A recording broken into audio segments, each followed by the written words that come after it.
Il y a de cela de nombreuses années, à une époque où je ne me destinais pas vraiment à la profession enseignante, j'avais eu la chance d'assister à une conférence de Philippe Mérieux, et une phrase m'avait marqué. Mérieux disait que dans le monde de l'éducation, le militantisme généreux, c'est-à-dire de la bonne volonté et de l'enthousiasme, ne suffit guère. Ce que ça prend, c'est du militantisme, certes, car l'école est un sport de combat, comme le disait encore Mérieux, mais un militantisme qui repose sur la science, des études, des données probantes, afin d'incarner le changement, initier la participation et développer la motivation. Comment une école peut-elle planifier son amélioration, puis réaliser cette amélioration, se demandent justement les auteurs d'un texte portant sur l'amélioration de l'école que vous nous avez fait lire, Madame Menassier, à l'occasion du cours sur les écoles efficaces.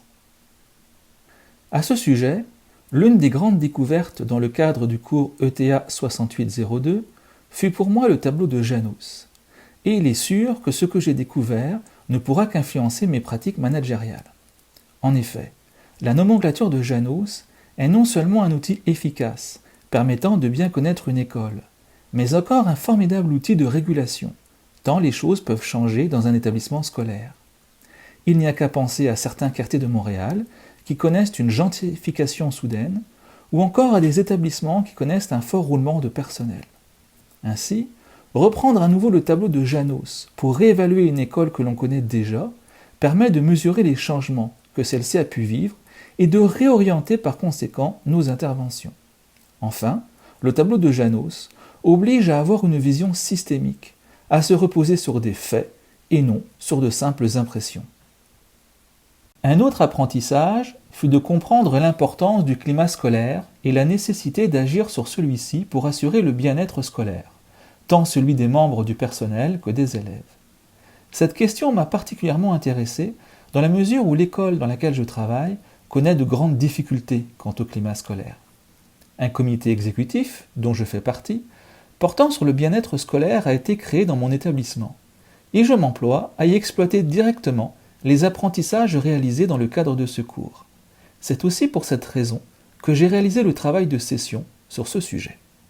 Un autre élément qui a particulièrement retenu mon attention est la question de la collaboration et de la coopération.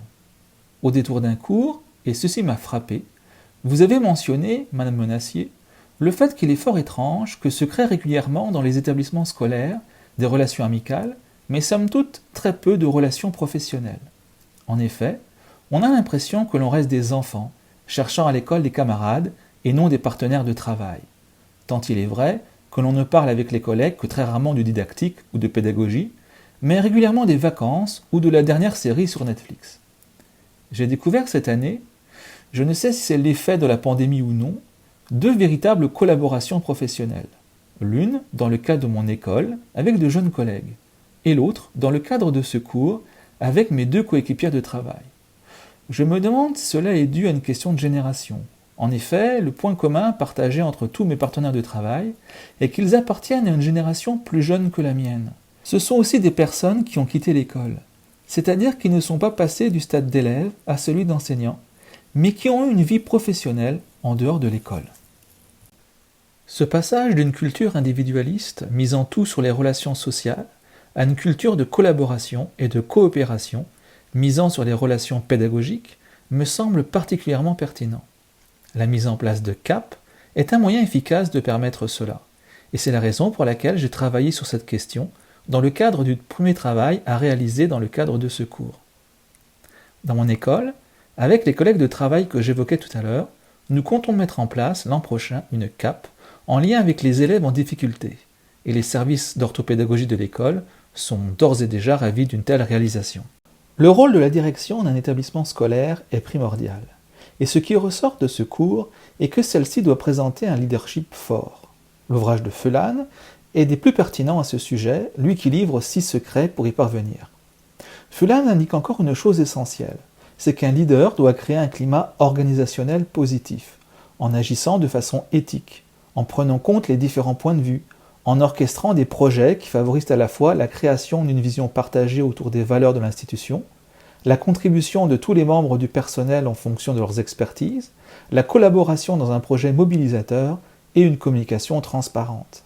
Ainsi, il devient un modèle Et les retombées auprès du personnel sont très intéressantes, dans la mesure où celui-ci adoptera à son tour de telles manières de penser, d'être et de faire, en les modélisant auprès de leurs collaborateurs. Et on peut facilement imaginer à terme la répercussion sur nos élèves. Pour paraphraser ce célèbre humaniste du XVIe siècle, Erasme, qui disait « On n'en est pas homme, on le devient », je dirais « On n'en est pas leader, on le devient ».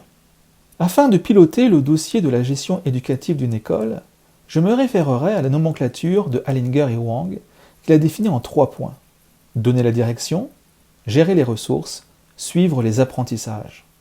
Pour chacune de ces compétences, j'indiquerai pour ma part en voie d'acquisition, dans la mesure où il faut savoir rester humble et ne jamais rien prendre pour définitivement acquis.